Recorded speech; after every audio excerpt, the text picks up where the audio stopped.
4 years ago, the call for a Pacific Islands Development Forum was endorsed by 14 Pacific Island leaders at the Engaging with the Pacific meeting held in Bainimarama in Fiji. The official communique recorded that the leaders had endorsed the convening of the Pacific Islands Development Forum for the purpose of engaging leaders from key sectors in implementing green economic policies in PCIDS. That inaugural meeting of the PIDF in 2013 attracted more than 300 people from more than 40 countries, 14 of them from the Pacific. Several heads of states, heads of government, ministers, deputies, ambassadors, CEOs, and civil society leaders contributed passionately towards the program of the forum and the 10 priorities for the Pacific Islands. In 2014, the summit accelerated the concept of green growth in the region with the launch of green growth frameworks for Fiji and for MSG countries. The PIDF was also by that time acting as a platform for Pacific Island states and territories to coordinate their positions and share their ideas in the preparation of global framework. 2015 was a very important year for PIDF because a number of unprecedented developments took place. After several inclusive multi-stakeholder consultations, the Charter was endorsed by the leaders on 4th September, which provided the international legal foundation for PIDF. And a lot has happened since. We last gathered in Suva last September. The Suva Declaration on Climate Change, which carried the mandate of the people of the Pacific to Paris, was a success. Its principles set the standard for discussion, and in a very real sense, it was the point of departure for the meeting and for all of the conversations on climate change that have followed. One of the successes was to have the Paris Agreement include the main positions we have put forward in the Suva Declaration. So I want to warmly thank those governments, the civil society organizations, and private sector groups that supported the process. It was a defining moment for the wider Pacific region. In thanking all of you, I need to emphasize that now the key timeline specifically articulated by the Paris Agreement, the responsibility is now on all parties, including the PIDF, to collaborate fully.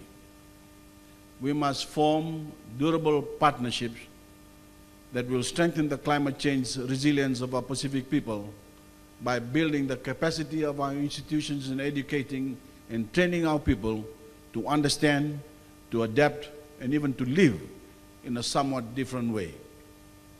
We are gaining strength with new partnerships and new developments.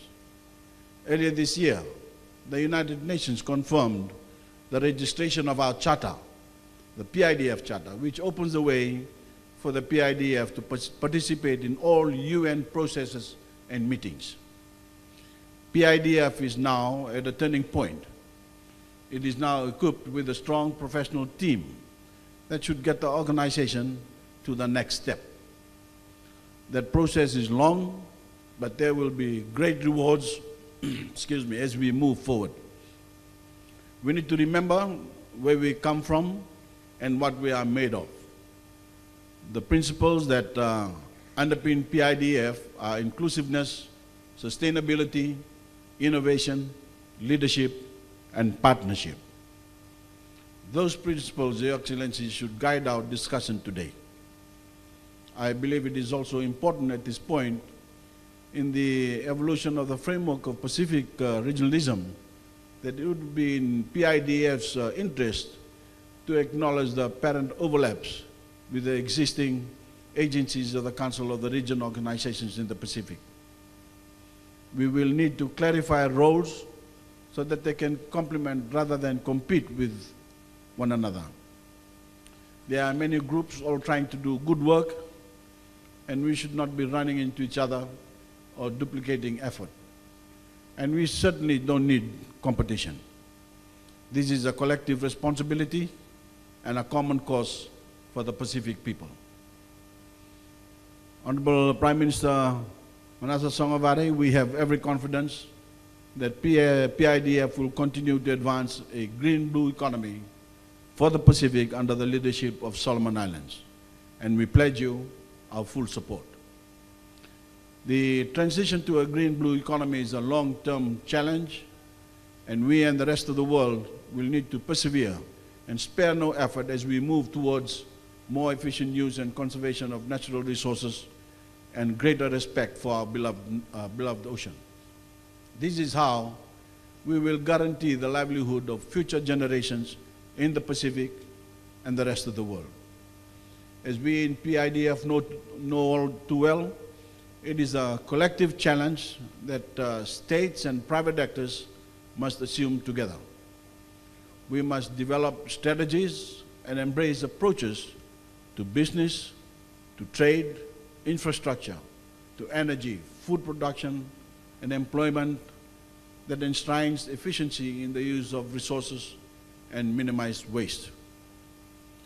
To make the transition to a green-blue economy, we will need framework conditions for innovation and a strong voluntary commitment from the business community, the scientific community, and the civil society. It is PIDF's role to ensure that the measures promoting the green-blue economy are put in place. The 10 priorities we had previously adopted as leaders provided a very broad mandate. As we deliberate on the strategic plan before us, I urge you to consider an even stronger focus on those specific aspects that will strengthen the PIDF's unique role of harnessing the means to develop green-blue economies in the Pacific. This includes the reinvigoration of collaborative partnerships that accelerate climate action and oceanic conservation as part of the sustainable development in the Pacific. Your Excellency, such a concentration will not only allow us to pick off some of low-hanging fruit before gradually expanding to the other remaining priorities. It will also be the most practical way to achieve more with less as we develop the steps we'll need to take to meet accreditation guidelines that will allow us to access multilateral funding through global partnerships. We have a challenging agenda ahead of us. Let's have constructive discussions today, as we always do, as we strengthen and broaden the foundation for our historic regional cooperation. When I thank you.